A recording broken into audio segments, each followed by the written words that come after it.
Thank you. Good afternoon. Today we've reached the end of an intensive but rewarding 2-year period, which has led to this historic summit in The Hague.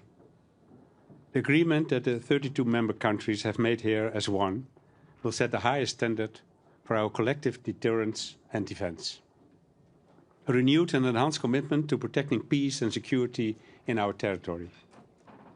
And a message to our adversaries that NATO is ready for any and all challenges and threats we may face. I'm proud that we have taken this decision here in The Hague, International City of Peace and Justice. It's the biggest summit our country has ever hosted, involving the most elaborate security operation we've ever seen, and resulting in a turning point in NATO's history. This could not have been done without the work of tens of thousands of Dutch and international professionals and volunteers.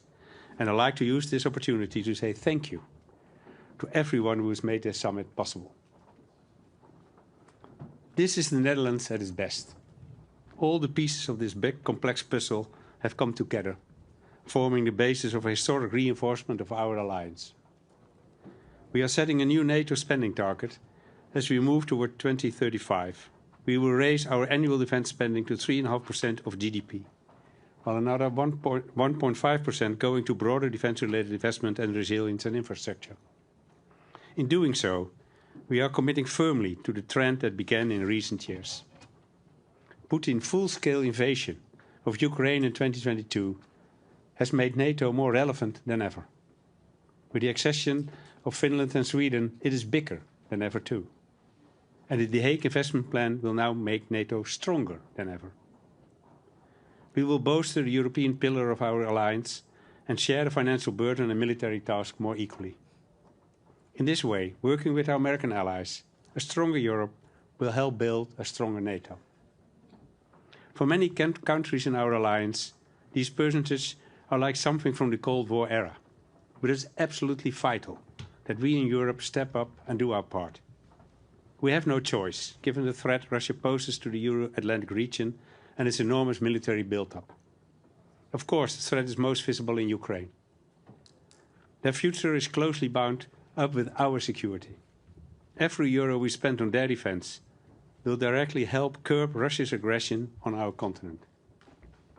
And that's precisely why our support to Ukraine will count towards the 3.5% target. And I've assured President Zelensky that we will continue our unwavering support. As can be seen in our new military support package worth 155 million euros and the 500 million euros worth of contracts we have concluded with Ukraine's defense industry. And so, the end of one process is always the start of a new one. In fact, we might say the real work is just beginning.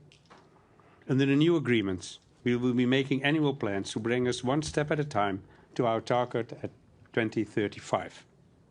A review will be held in 2029 to see if the capability targets and the underlying security assessments are still accurate.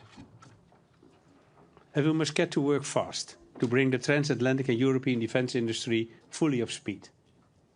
Our factories need to produce more, and produce it more quickly and in more innovative ways. That will allow us to turn all available euros and dollars into the defence hard power we need. The Defence Industry Forum that was held during the summit provided valuable lessons that we can now build on further. And I want to be frank. Yes, this new chapter of the NATO alliance will demand a lot of us all.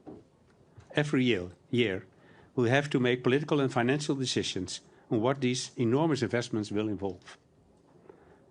These won't be easy discussions. But peace and security do not come for free. They demand constant effort and maintenance. And they demand unity, our most powerful weapon, as we've shown in the past few days. And with that in mind, we are handing the baton to Turkey, the summit host of 2026. Straat NOS. Ja, meneer Schoof, is het in de vergadering eigenlijk ook gegaan?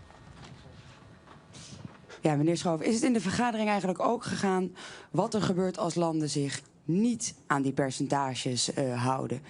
We hebben net naar Trump geluisterd en die leek te suggereren dat hij bijvoorbeeld in het geval van Spanje dan zelf misschien wel handelssancties wil opleggen. Is dat een manier om een stok achter de deur te houden? Nou, ik heb geconcludeerd in de vergadering, luisterend naar alle geallieerden, zoals we dat zo mooi zeggen in NATO-verband, dat iedereen zich volledig gecommit heeft aan zeg maar de